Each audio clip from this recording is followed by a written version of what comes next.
Olá, muito boa tarde. Está no ar o Bitcom Meio-Dia, servindo a informação na hora do almoço. Aqui você acompanha reportagens, entrevistas e o resumo das principais notícias do dia.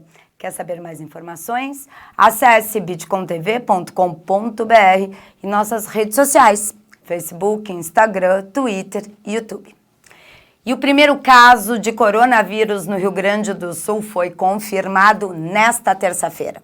Segundo informações da Secretaria Municipal de Saúde de Campo Bom, a doença atingiu um homem de 60 anos na cidade do Vale dos Sinos. Ele apresentou sintomas há algumas semanas quando retornou no dia 23 de fevereiro da Itália. O segundo país com o maior número de infecções e óbitos no mundo, atrás apenas da China, onde o patógeno SARS-CoV-2, que causa a doença, surgiu. Agora, o Rio Grande do Sul deve passar ao nível 1 do seu plano de contingenciamento e permanecerá assim até 100 casos confirmados dispersos no estado, ou quando a letalidade mundial ultrapassar 3%. Entre as ações previstas estão a disponibilização de 30 leitos de enfermaria em cada macro-região de saúde e 30 leitos de UTI em hospitais de referência. E a Bitcom TV continua com a sua série sobre o coronavírus, com depoimentos de brasileiros que moram no exterior e relatam informações sobre a doença. No programa de hoje tem a participação especial do preparador físico do América de Cali, Rodrigo Poleto, que mora na Colômbia e viajou para o Chile. Olá, aqui quem fala é o Rodrigo Poleto, preparador físico do América de Cali. Estou vivendo em Cali, na Colômbia, e por aqui não tivemos nenhum caso ainda do coronavírus. Só que agora a gente está participando da Libertadores, estamos chegando aqui no Chile, em Santiago, e aqui teve 8 casos aqui no Chile. Então nós fomos informados para todos usarem a máscara, chegando aqui no Chile, como uma precaução para não ter algum sintoma do coronavírus. Também preenchemos formulários, se alguma coisa acontece, a gente passa mal, ter febre, alguma coisa assim, a gente tem que informar. Então essas são as coisas que estão acontecendo, já que estou morando fora do Brasil, e informando sobre os casos de coronavírus. Grande abraço a todos.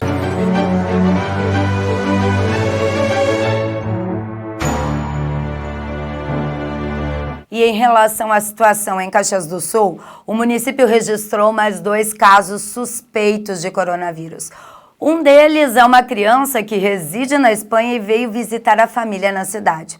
O outro é um homem que viajou a Paris e Londres. Os 2 últimos suspeitos divulgados, um vindo do Japão e o outro da Itália, foram descartados. O papel do CAD na economia foi o destaque da reunião almoço da SIC desta semana. Acompanhe a reportagem com Ivan Esgaraboto. A reunião almoço da SIC nessa semana trouxe como tema o CAD, mercados e a concorrência.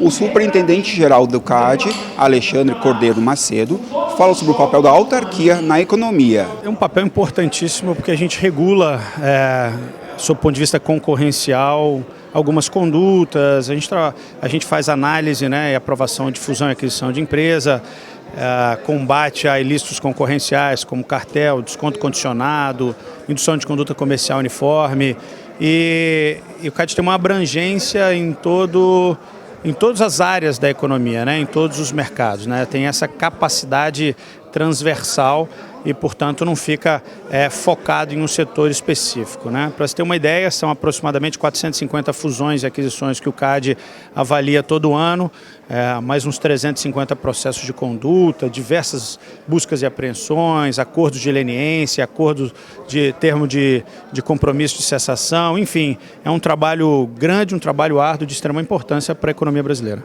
O CAD pode interferir no cartel? Pode não, a função do CAD é interferir no cartel. A função do CAD é descobrir o cartel, é punir o cartel, é ter esse efeito pedagógico no sentido de quem viu o que o CAD fez, perceba que fazer cartel é um risco muito grande. A multa pode ser altíssima, a multa pode chegar a 20% do faturamento bruto da empresa no ano anterior à instauração do processo, no ramo de atividade que ela atua, né? É uma multa, pode chegar a uma multa bilionária. Cartel do Cimento, por exemplo, a multa que o CAD aplicou foi de 3,1 bilhões de reais.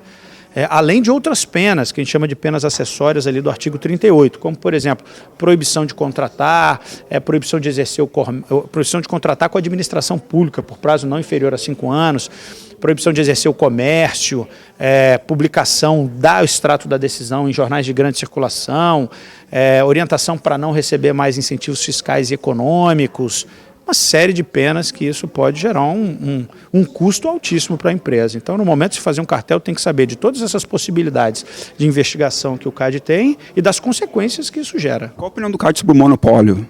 Então, monopólio, essa pergunta é uma pergunta interessante, né? Porque monopólio nem sempre é ruim. Tem monopólio necessário, que é o monopólio natural. Por condições de estrutura do próprio mercado, não tem como você ter mais de uma empresa atuando naquele mercado. Agora, o monopólio que nos preocupa é o monopólio em mercados que poderiam ser competitivos. E não um monopólio específico, mas sim o que o monopolista faz com essa posição dominante. Essa é a opinião. Às vezes ele alcança o monopólio, um market share alto de 90%, quase um monopólio, a partir de eficiências. E essas eficiências é o que a gente quer que tenha nas empresas, né? Que o CAD consiga, que essas empresas consigam ganhar market share, crescer, aumentar a competitividade a partir dessas eficiências. O problema é, alcançado o monopólio, alcançado o market share alto, o que ele tem feito com essa posição dominante? É nisso que o CAD se preocupa. O superintendente-geral do CAD, Alexandre Cordeiro Macedo, durante a reunião almoço da SIC, também falou sobre as funções da autarquia. Para a Bitcom TV, repórter Ivan Sgraboto.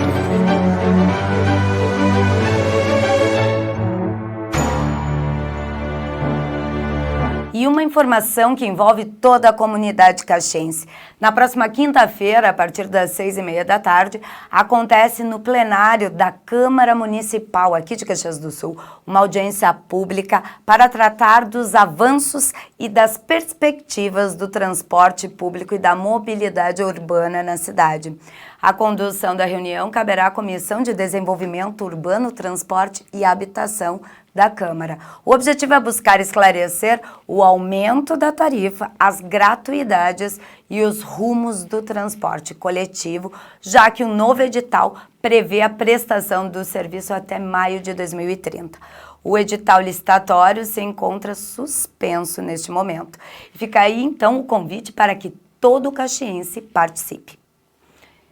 O cérebro veio sem manual. Aprenda a desenvolver o seu. O professor Rogério Castilhos vai ministrar o curso Programação Neurolinguística na Prática. Veja. Como você colocou aí, os eletrônicos, os elétricos, etc., todos eles têm manual que foram criados pelo cérebro humano. Mas o próprio cérebro não tem. Ele criou para os outros, mas não criou para si. E aí como é que faz? A gente vai fazendo por experimentação, tentativa e erro. Faz aquilo, dá certo, a gente continua, faz aquilo, não dá tão certo, a gente para. Agora, se a gente souber como o cérebro funciona, é óbvio, temos a possibilidade de usá-lo com mais eficiência e com mais inteligência. Existem alguns neuromitos, alguns mitos acerca do cérebro. Um dos mais famosos é que usaríamos apenas 10% do cérebro. Só? Isso não é verdade. A gente usa 100% dele todo o tempo, inclusive quando está dormindo. O cérebro só para quando a gente morre. Nenhuma pessoa em coma, o cérebro ainda está ativo ali. A questão é que, como a gente não sabe usar, a gente usa de uma maneira muito pobre. A gente tem amplas possibilidades, mas a gente trabalha num mínimo por conta do desconhecimento de como a gente funciona, da origem dos nossos pensamentos, de como direcioná-los, quais pensamentos dar atenção, quais pensamentos deixar embora. A gente não tem esse discernimento e acaba perdendo muito tempo na vida. O cérebro, eu digo para as pessoas assim, olha, eu tenho uma boa notícia para você. O seu cérebro aprende o tempo todo. E eu tenho uma má notícia para você. Se tu não disseres o que é para ele aprende qualquer coisa. Como a gente aprendeu a ter medo de escuro, a ter medo de altura, a ter medo, quando criança, do bicho-papão. Aí a gente cresce e o bicho-papão muda de nome. Quando a gente cresce, a gente não tem medo do bicho-papão, a gente tem medo do boleto, que é o bicho-papão do adulto. Gostei dessa. Então, olha só, esse mesmo cérebro que aprendeu a ter medo de escuro, a ter medo de barulho, a ter medo de bicho-papão, é um cérebro que aprendeu também a falar, a ler, a escrever, a desenhar, a criar. Ou seja, se direcionarmos, olha, eu quero aprender isto, e eu aprender a aprender, eu posso aprender qualquer coisa, bem rápido.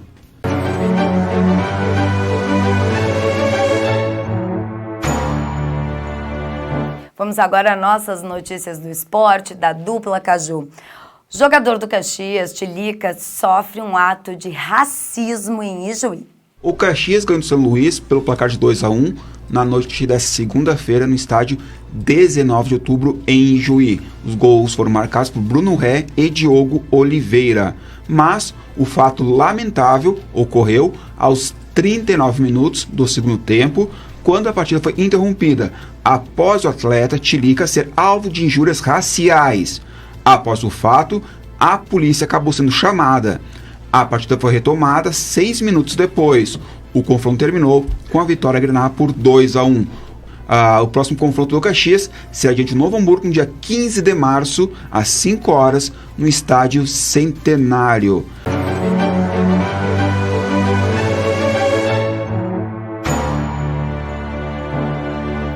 Marcelo Carné diz que uma vitória poderá mudar a chave na temporada.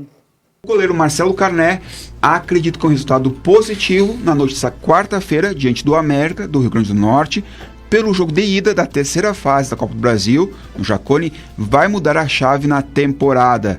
Durante a coletiva em que estive acompanhando, o atleta relembrou que no ano passado, em um jogo contra o América Mineiro, pela Copa do Brasil, essa situação mudou. Uma vitória nessa quarta-feira irá dar mais confiança para os atletas. Lembrando que Juventude e América se enfrentam nessa quarta-feira a partir das 7h15 da noite no jogo de ida pela terceira fase da Copa do Brasil, com transmissão da TV Papo by Bitcom.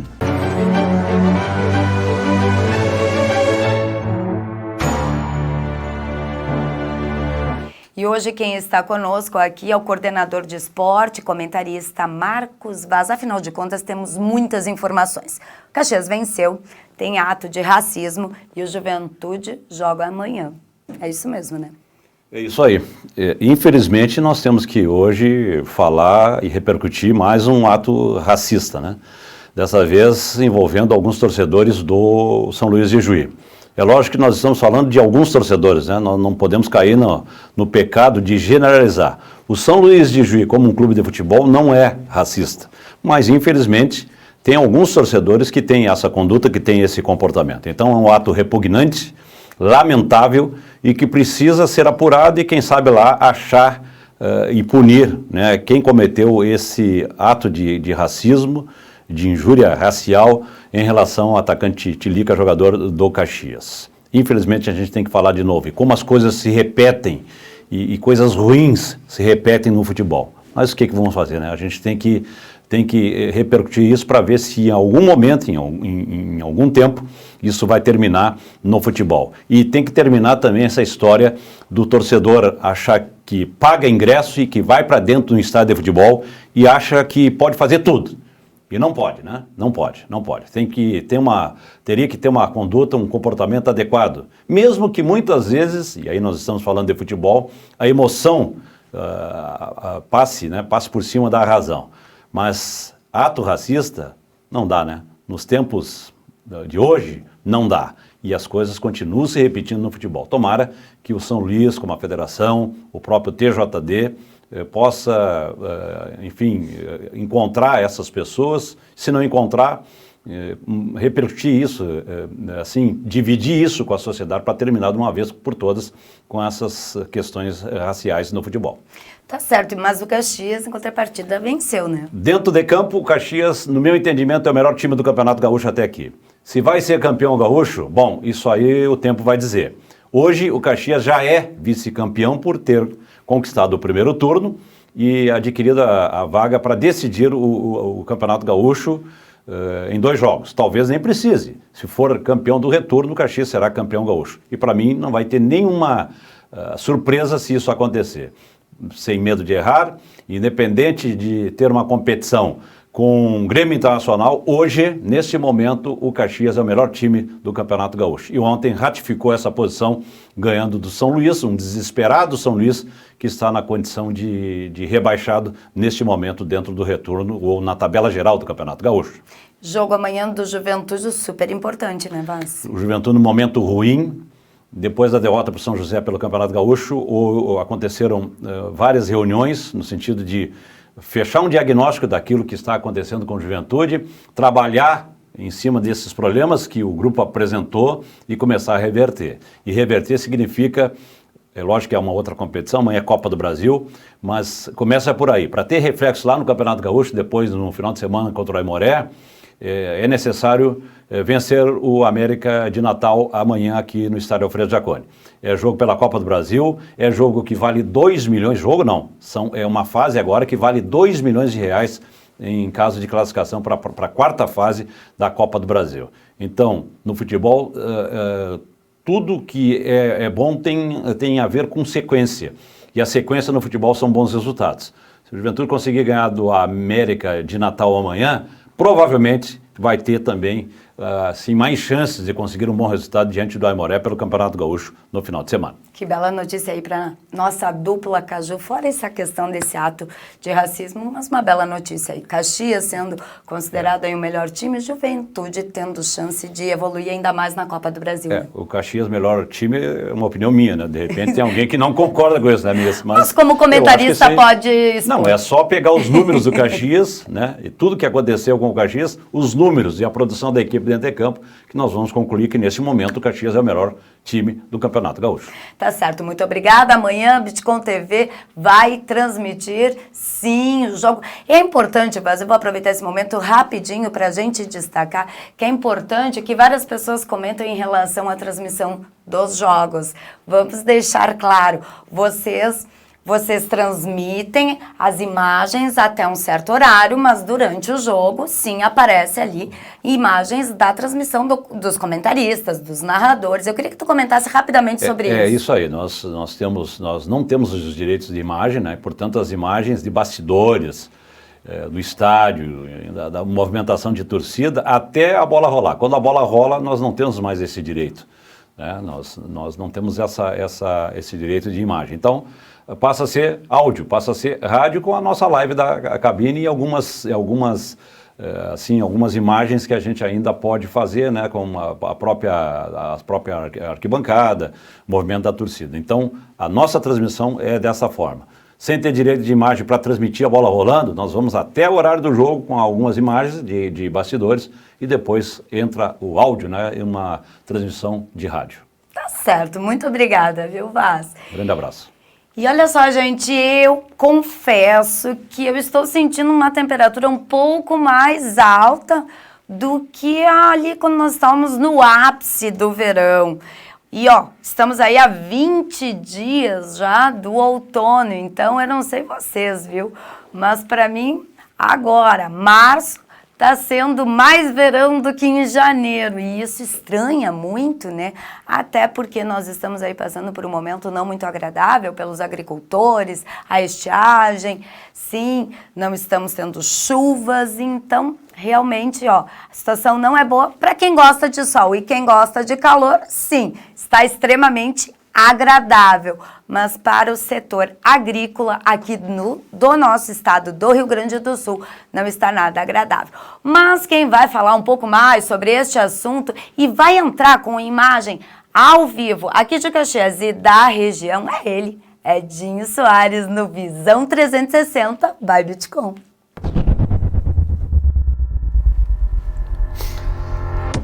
Ok, Melissa, muito bem. Boa tarde para você, boa tarde a todos que estão nos acompanhando, né? Estava agora acompanhando você, trazendo essa notícia preocupante para o nosso estado do Rio Grande do Sul, mas nós também vamos complementar com notícias referentes a assuntos climáticos. E também preocupa o estado do Rio Grande do Sul com a larga estiagem Inclusive, a Defesa Civil já estava preparando para este episódio, fazendo reuniões com a estrutura governamental, Secretaria da Agricultura, o pessoal da Imater, estendendo uma rede de auxílio até onde se pode ir as forças do Estado, com os agricultores, conversando também com algumas cidades. A própria Corsan já está fazendo um manejo de caminhões-pipas, remanejo de algumas cidades para outras localidades, tudo para tentar minimizar impactos. E o que chama a atenção é que possibilidade de chuva ainda é mais lá para frente. Cada dia vai passando mais lá para frente. E nós vamos aguardar que tenhamos, né, logo já o findar desse período de verão para que nós possamos ser recepcionados novamente por fartas chuvas aqui no estado do Rio Grande do Sul. Vamos ter de aguardar. Nós estamos com temperatura na casa de 30 graus. Agora há pouco nós estamos olhando, né, imagens da cidade de Caxias do Sul. Está um sol brilhando desde as primeiras horas da manhã, inclusive à noite já foi com temperaturas tecnicamente altas, próximo à casa dos 18 graus, já subiu rapidamente para a casa dos 20 graus desde as primeiras horas da manhã, o ar já está aquecido, a umidade relativa do ar baixou muito e as pessoas sentem na garganta, sentem na boca essa sensação térmica. Tudo isso traz apontamentos de que nós vamos ter uma sensação térmica muito abafada para os períodos das tardes, extensivo para esta terça-feira, para a quarta, quinta-feira e seguirá ao longo dessa semana. Vamos ter variações de nuvens ao longo da semana, igual os números já estavam apresentando ontem, até com potencialidade de haver uma precipitação muito baixa em alguma localidade aqui da Serra. Nós vamos trabalhando esses números nos próximos dias. Vamos fazer o seguinte, eu quero convidar todos vocês para nós trazermos agora a nossa próxima imagem, que nos leva ali para a comunidade de Nova Petrópolis, né? Nós estamos fazendo uma observação nessa comunidade, inclusive olhando, né, de um outro ângulo a região central, aquele cartão postal conhecidíssimo da comunidade, e olha como está o céu, Melissa e telespectador, azul. Aí nós nos perguntamos aonde está as nuvens de chuva. Tá difícil, né? Difícil de ver. Aqui no estado, sensações térmicas escaldantes, né? Temperaturas de quase 40 graus. A região sul inteira sofrendo esses grandes impactos. Há uma barreira muito saliente no Trópico de Capricórnio, né? Trópico de Capricórnio. Olha como a garganta fica seca aí, Melissa.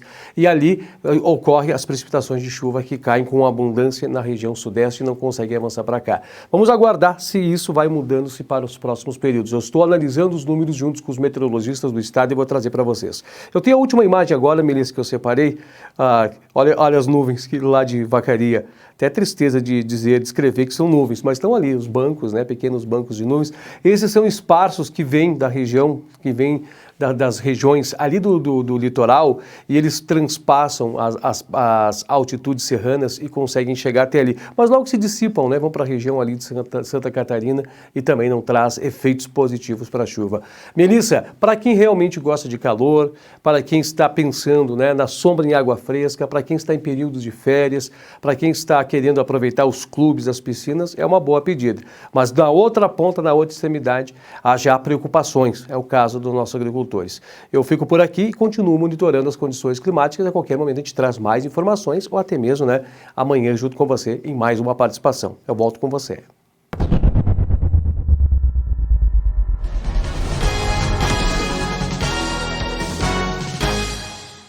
Obrigada, Edinho, e o Bitcom Meio Dia fica por aqui. Uma ótima tarde a todos e até amanhã.